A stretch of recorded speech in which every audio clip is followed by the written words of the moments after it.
police come over to question uXoli about uTsunami, asking her when last she saw him. Engasatatazeli uXoli ebembalayeka.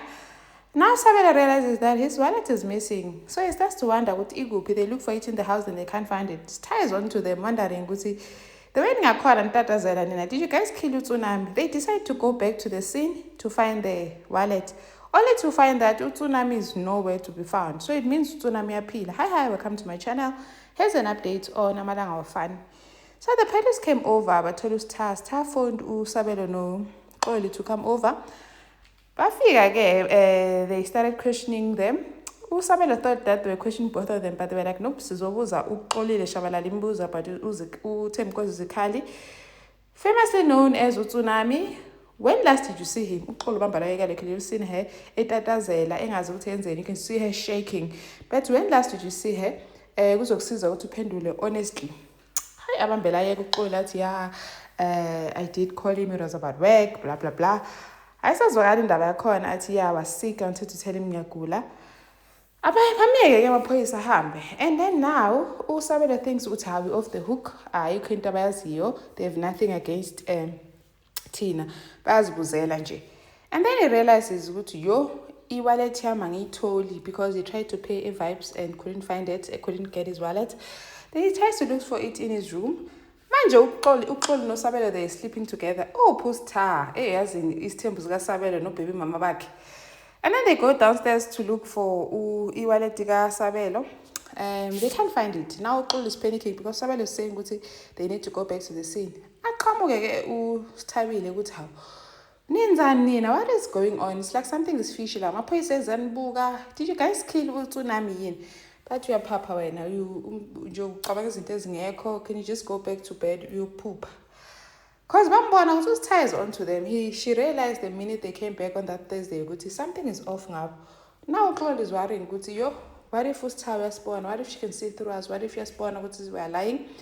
And then they decide to go back to the scene. Bayobheka i-wallet kaSabelo before the police find it. They get there, they try to look for it, they can't find it anywhere. Now they have to open the box, lebamfaka kuyona, that cassette thingy.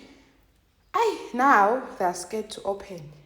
Babhizi bephikisana ukuthi mina I don't want to do this, angifuna ukubosha. But they're all scared because bomthole senjani, because kade bemvalelile laphaya. Now they decide now uXoli is like mina ngizobheka ngaphandle wena open. They start to argue athi wena phela you used to these things, you once exhumed your mother's body, so ujwayele lento athi weXoli ungalingi ukufaka umama wami kule nto yezwa.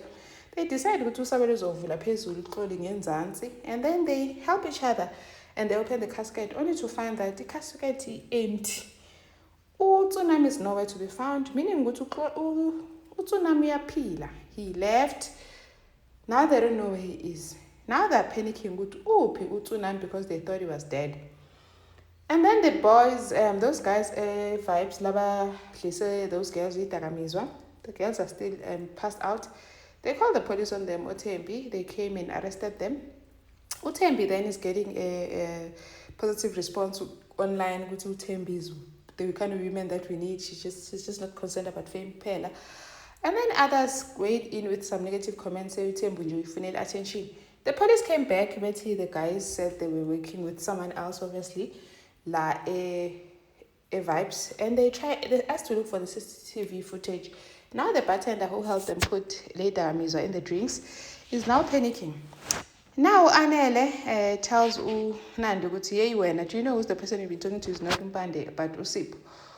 Nandi could not believe it. And then Anele finds Usipho ebhizi ekhuluma naye. Nandi is now playing him, saying ukuthi I realize usangisamfuni uMpande ngifuna wena. They meet up again and I'm telling amanzi ibhaketi yomanzi uAnele but sikubambile, how could you do this, pretend to be uMpande while ungasiyena? Even their parents came and realized ukuthi kanti umsana omuphi anuyenza yena la, because how ridiculous is this? Thank you for watching. Please like, share, subscribe. See you in the next one. Bye.